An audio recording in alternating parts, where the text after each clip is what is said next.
दोस्तों, आपका मेरे चैनल हिंदू भक्ति पर बहुत बहुत स्वागत है।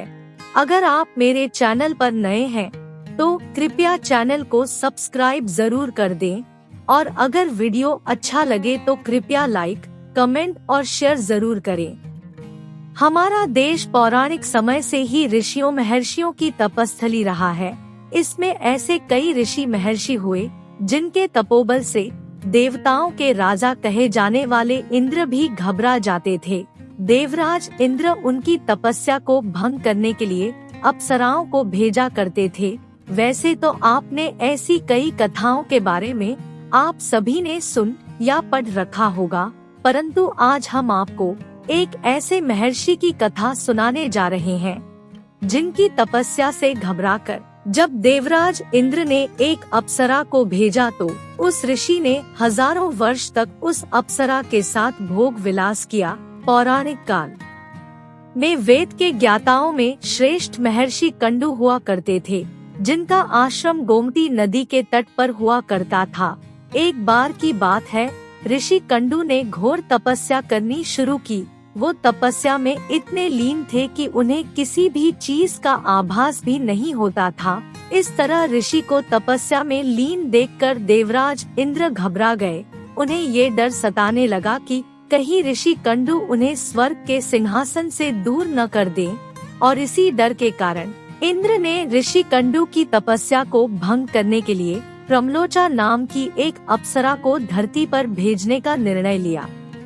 फिर इंद्र ने उस अप्सरा को अपनी योजना बताई। फिर उस योजना के अनुसार प्रमलोचा पृथ्वी लोक के लिए प्रस्थान कर गई। प्रमलोचा जब ऋषि कंडू के सामने पहुंची तो ऋषि कंडू उसके रूप और सौंदर्य को देखकर उस पर मोहित हो गए और उसे अपने साथ लेकर मंद्रांचल पर्वत की गुफाओं में लेकर चले गए और गुफा के अंदर 100 से अधिक वर्षों तक अप्सरा प्रमलोचा के साथ भोग विलास करते रहे।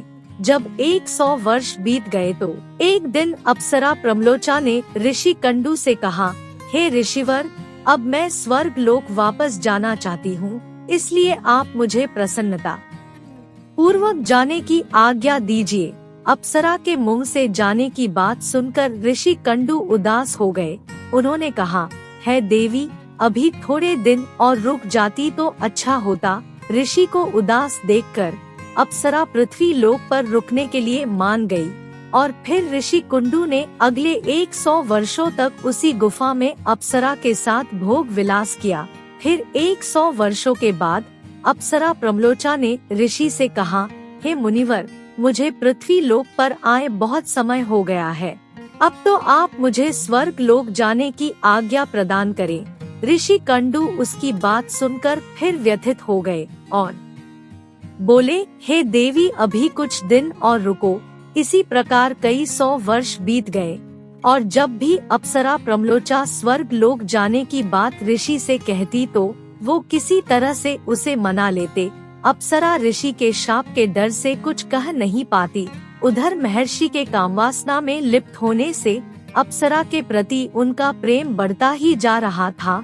एक दिन की बात है, ऋषि कंडू तेजी से अपनी कुटिया से निकल रहे थे।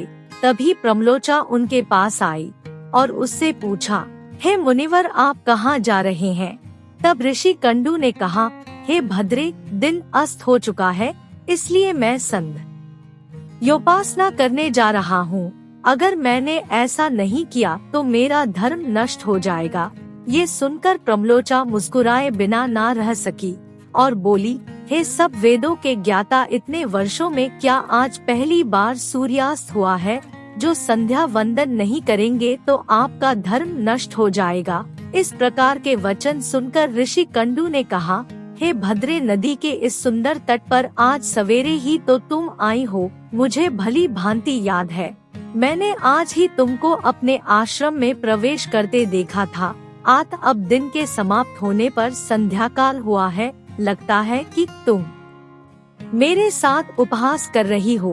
तब प्रमलोचा ने ऋषि से कहा, हे ब्राह्मण श्रेष्ठ, आपका ये कथन सत्य है कि आपके आश्रम में मैं सवेरे आई हूँ, परंतु आज नहीं। जिस सुबह मैं यहाँ आई थी उसे समय को तो सैकड़ों वर्ष बीत चुके हैं। ये सुनकर ऋषि कंडू घबरा गए और बोले, हे सुंदरी, मुझे सही सी बताओ, तुम्हें मेरे साथ रमण करते कितना समय बीत चुका है। तब प्रमलोचा ने बताया, आपको मेरे साथ रमण करते करते हुए 907 वर्ष 6 महीने 3 दिन हो चुके हैं। ये सुनकर ऋषि कंडू हैरान रह गए और बोले, है प्रिय, क्या तुम सत्य कह रही हो या फिर मेरे साथ कोई मजाक कर रही हो? मुझे तो ऐसा प्रतीत होता है कि मैं तुम्हारे साथ एक दिन ही रहा हूँ। तब प्रमलोचा बोली, मैं आपसे झूठ कैसे बोल सकती हूँ, वो भी उसे समय जब आप अपने धर्म मार्ग का अनुसरण करने के लिए तत्पर होकर मुझसे पूछ रहे हो। मैं यहाँ पर किसी के कहने से आई थी। ऋषिवर, आप क्रोधित ना हो, मैं आपको सारी घटना सत्य बताती हूँ, परंतु है ऋषि, मेरा इसमें कोई दोष नहीं है, इसलिए मुझे क्षमा कर दीजिएगा। तब ऋषि कंडू ने कहा, जल्दी बताओ, तुम्हें यहाँ किसने भेजा था? तब प्रमलोचा ने कहा, आपकी तपस्या से देवराज इंद्र को डर लगने लगा था और उन्होंने ही आपकी तपस्या भंग करने के लिए मुझे भेजा था। प्रमलोचा के मुख से ऐसी बातें सुनकर ऋषि कंडू व्याकुल हो गए। वो बोले, मुझे धिक्कार है, मेरा धर्म नष्ट हो गया। स्त्री को तो काम उपजाने के लिए ही रचा गया है, जिसने मेरी बुद्धि को भ्रष्ट कर दिया। इस स्त्री के संग से मेरा समस्त जीवन का तप नष्ट हो गया। इसलिए है पापिन स्त्री, अब तू जहाँ चाहे जा सकती है, क्योंकि तुझे इंद्र ने जिस कार्य के लिए भेजा था वो कार्य संपन्न हो चुका है। तुमने मेरा तप नष्ट कर दिया। महर्षि को इस तरह क्रोधित देख प्रमलोचा भय से कांपने लगी, जिस वजह से उसका पूरा शरीर पसीने से भीग गया था। उस समय ऋषि ने जो गर्भ प्रमलोचा में स्थापित किया था वो भी अप्सरा के रोम छिद्रों से निकलकर पसीने के रूप में उसके शरीर से बाहर आ गया। प्रमलोचा के पसीने से वायु ने उस गर्भ को इकट्ठा किया और वृक्षों ने उसे ग्रहण किया। सूर्य की किरणों से पोषित होकर वो धीरे धीरे बढ़ने लगा। फिर समय पूरा होने पर उस वृक्षाग्रि से मिरिशा नामक कन्या उत्पन्न हुई, जो ऋषि कंडू, सूर्य देव तथा वायु की पुत्री कहलाई। तो दोस्तों, आज की ये कथा यही तक। आपको ये कथा कैसी लगी कृपया कमेंट करके जरूर बताएं और वीडियो को अपने दोस्तों और रिश्तेदारों को जरूर शेयर करें। आपके प्यार और स्नेह के लिए बहुत बहुत धन्यवाद।